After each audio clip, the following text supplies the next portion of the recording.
ability to be conscious of consciousness varies. What we know is that our brain, our central nervous system, is the way that we experience and understand consciousness. Consciousness exists, but without the very, very advanced, but we are the ones who can attain moksha because we have that consciousness.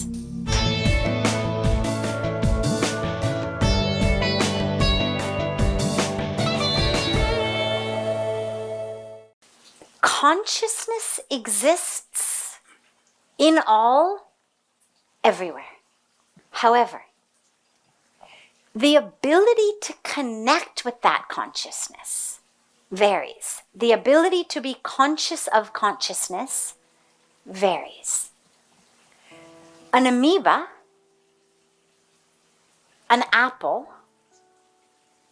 an earthworm do not have the ability to be conscious the way that we do. Now, what we know is that our brain, our central nervous system, is the way that we experience and understand consciousness.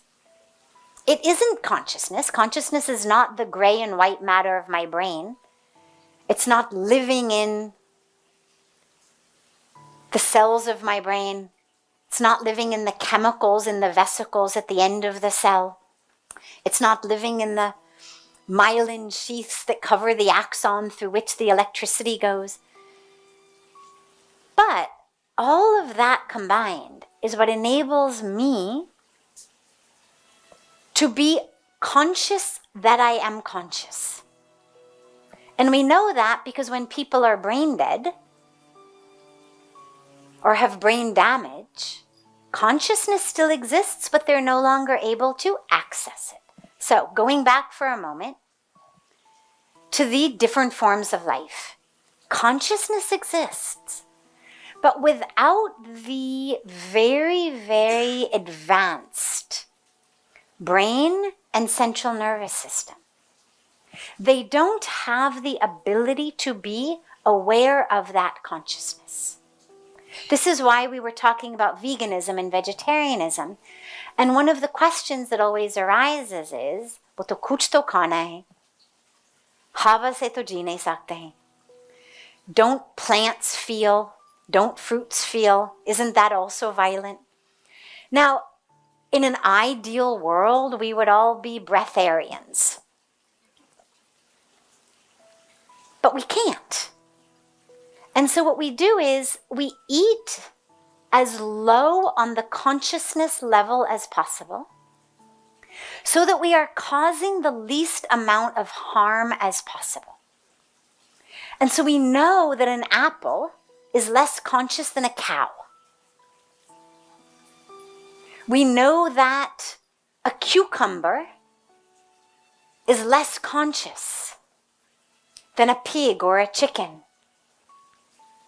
And so we eat as low as we can on the consciousness level, because to allow ourselves to die is also violence. We are definitely conscious. So we have to eat something, but we do it as non-violently as possible, as aware as possible. And this is also why we pray before we eat. We pray, we understand that that same divine that lives in me lives in them. We understand that, we bow to that. And we understand कि कुछ तो खाना चाहिए. So there is consciousness, but it is much less. And this is why when we speak about karma and reincarnation and the idea of moksha, this is why nobody says that an apple can attain moksha or an earthworm can attain moksha. It's not कि वो पाप कर रहे हैं. It's not कि ये तो बहुत, गलत apple है. It's that because they're not able to be conscious, they can't make those choices, have those experiences, have that awareness. Deka Jaito, we are much more papi than an apple is. But we are the ones who can attain moksha because we have that consciousness. So, in a very superficial nutshell, that's that part of the question. Then, Einstein, Puja Swamiji, the rest of us. Consciousness is actually not even separate. It's not like Einstein's consciousness or Puja Swamiji's consciousness. There's just consciousness, like there is soul. The difference is that we each have a different ability to interact with that. So for example,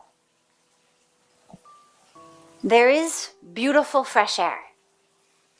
Somebody who is very adept in pranayama, if you put like one of those oxygen things on their fingers, in a few moments they are going to be able to use that fresh air in a way that will oxygenate their entire body. Their oxygen level will go up to 99%, 100%. Stories of monks meditating in the snow, creating heat. Sitting naked in the snow but staying warm. They're using the power of the breath.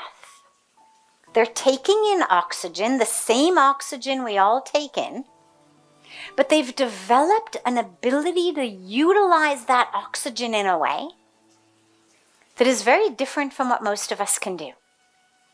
In the same way, when you have a refined, and I wouldn't necessarily put Einstein there, we'll talk about him in a moment, but when you talk about Puja Swamiji and you talk about the enlightened masters, they have refined the internal organ, you can say, in such a way that they are living full of that consciousness, like the pranayama expert is living full of oxygen, living full of prana, which most of us cannot access. It's available for us, but we can't access it. When you take someone like Einstein, he's got a very, very developed brain, a very developed intuition. I'm not necessarily sure that I would put that on par on a consciousness level, though. I haven't studied his spiritual experiences enough to be able to say that. He was a genius, no doubt. He had intuition and insight, no doubt. He was able to see in the way that our rishis and sages could close their eyes and understand. He absolutely had access to that internal way of knowing. So consciousness is there for all of us. The question is, how are we going to access